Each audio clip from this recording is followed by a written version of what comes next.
College.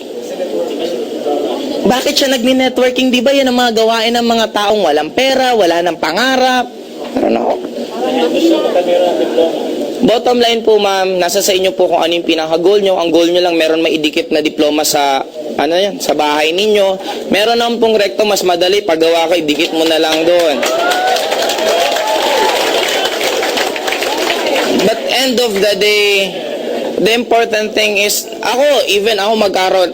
pag nagkaroon na po ako ng anak, anong tawag niyan?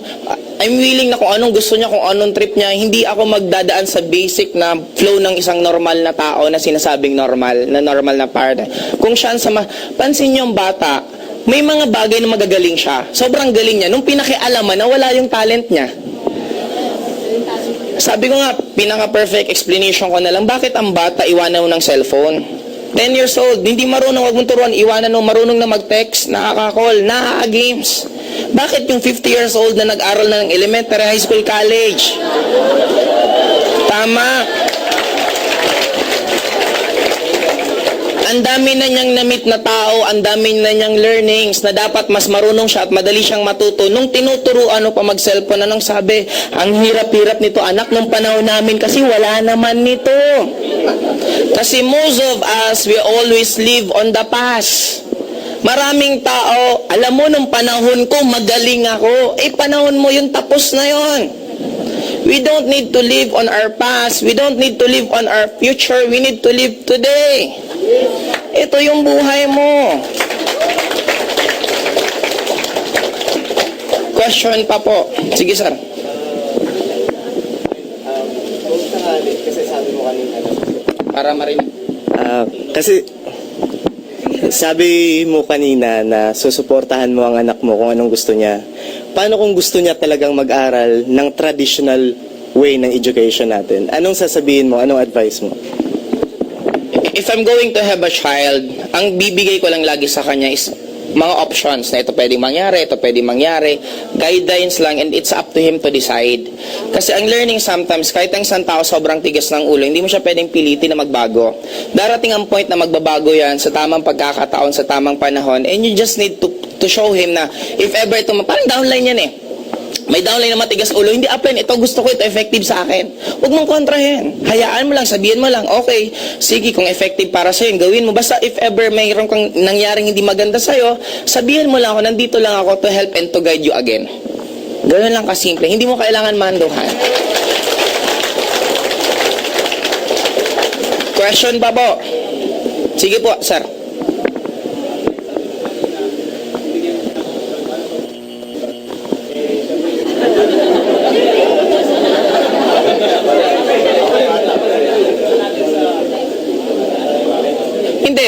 Kasi habang wala pa naman siyang ginagawa, pwede mo siyang gawin ng traditional na ipag-education. Pero if ever sa akin, mas gusto ko home study.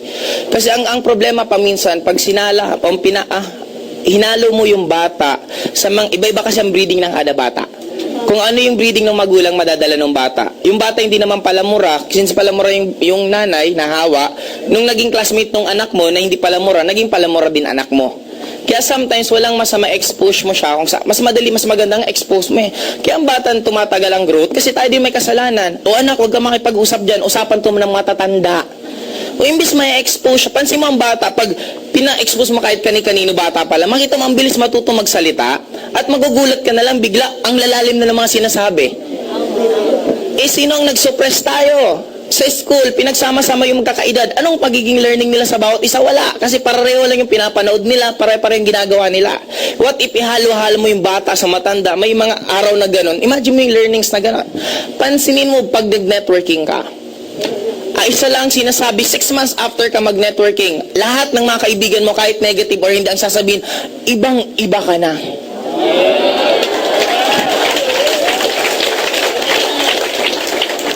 Dati hindi ka naman ganyan mag-isip. Dati ibang yun na lang nasasabi nila. Bakit ganun kabilis yung changes mo? Kasi nga ang dami mong namimit na tao na iba't iba. May mamimit kang mayaman, may mamimit kang pilosopo, may mamimit kang mapangarap, halo-halo. Napapabilis yung growth mo as a person.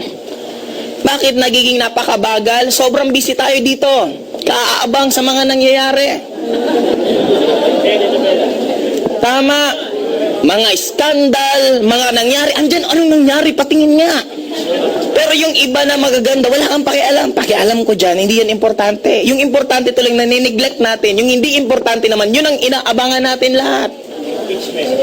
O impeachment. Bottom line, end of the day, magkakataluan dyan. Hindi naman sa pinipresentang ebidensya. Magkakataluan yan kung ano magiging desisyon ng mga senators. And end of the day, kahit ang magkaroon ng impeachment, mahirap umangat ang Philippines dahil sa 1987 Constitution. Bawal mag-invest ang isang foreigner dito sa Pilipinas na magkakaroon siya ng 100% shares. Magiging 40% lang lagi ang shares ng foreigner. Eh, sino mag-invest niyan dito?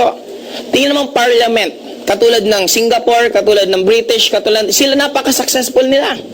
Bakit ayaw magkaroon ng 100% shares ang mga foreigner pag nagtayo sila ng negosyo kasi maaapektuhan yung mga tycoons natin? At normally, sila din ang may-ari nito. Kaya ikaw control nila ang ibabalita o huwag may balita, baka matira tayo. Iba yung balita mo, ito, pag takpan mo na lang, iba na lang. Yung ano na lang, intriga sa ibang artistang pag-usapan para nandyan yung mga tao. Yung pinaka dapat pag-usapan, hindi na pinag-uusapan kasi nga, natatakpan. In journalism, good news is bad news and bad news is good news. Pinatay si ganito, minasakar si ganito, front page. Tumulong si ganito, back page. You see, mas tinatakot tayo ng tinatakot. Mahirap yumaman, hindi po yan. Ang pagyaman po nasa sarili mo. Hindi po nasa country, hindi po nasaan. Kasi sabi nila, kung ang pagyaman nasa Amerika, bakit inimbento pa nila ang beggar? Di sana walang naging mahirap sa Amerika kung ang pagyaman nandun. Hindi, kahit saan. At don't you know, mas maganda nga ang buhay sa Pilipinas. Sa Amerika, pag wala kang trabaho, patay ka doon. Dito, kahit wala kang trabaho, magtanim-tanim ka lang, mabubuhay ka. Philippines is one of the, pag na-compare ko, ang Amerika wala pong natural resources. Ang Philippines, we have plenty. Kaya lang, nagiging tamad lang kasi ang Pilipino, magsasabi pag nire-record mo busy, pero pag dito, updated sa lahat. Ilang oras nanonood ng TV, pero busy yan. Question po. Sige po.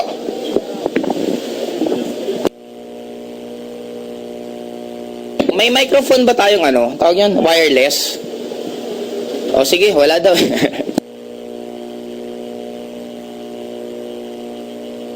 Yun nga ang isang reason. Yun na nga eh. Sinasadya nilang gawin para yung tao maging bobo pagdating sa income, para mas madaling makontrol. Kasi nga ang school, this is a factory of workers. If you want to become a successful workers, school ang karirin mo. Kasi totoo magiging napakagaling mong empleyado. Yun ang reason niya. Kasi sabi ko nga employment, it is designed not for you to become rich. It is designed for you to work for the rest of your life. If you want to work for the rest of your life, employment is a very, very good vehicle para mangyari yun sa buhay mo. But if you want to have a freedom, hindi po employment. Kasi pansinin mo, bakit ang sweldo sakto lang palagi? Kasi pag binigyan kita ng sweldong sobra, lalayas ka sa akin, makakaipon ka. Pero pag sineldong kita ng sapat lang for this day, babalik ka the following day. Bigyan kita ng sweldo mo sapat lang for the 1 month, babalik ka sa akin the following month. Kung bigyan kita 1 year, babalik ka sa akin. Tuwing balik ka ng tuwing balik. Ikaw nagtatrabaho, ikaw nagpapagod, ako walang ginagawa, ako yung mayaman. Yan ang reason doon. Question pa po.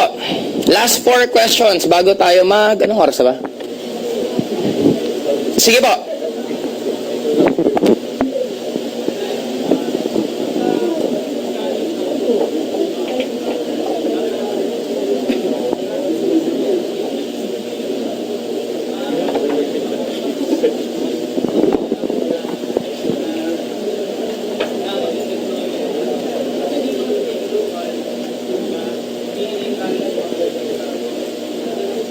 Wait. I need to be clear. Hindi po sa hindi namin ini-encourage na ang isang tao hindi mag-employment.